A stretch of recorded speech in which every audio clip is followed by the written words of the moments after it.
Welcome back to Titan Academy. In this video, we will cover the Integrations tab in your Titan account. Go to formtitan.com, log in, click on the Settings tab, and the Integrations sub-tab.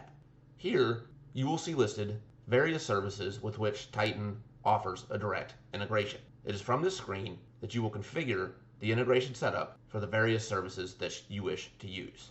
You can see in my example, I am currently set up connected to an Amazon S3 account, a Google account, and a Slack account. The steps for configuring each integration will vary depending on the service with which you are integrating. Most commonly, you will need to integrate with a Salesforce environment. Let's take a look at how that's done. I will scroll down and find Salesforce in the list. There are several options. The most commonly used ones are Salesforce for a production environment and Salesforce Sandbox for a sandbox environment. Very simple.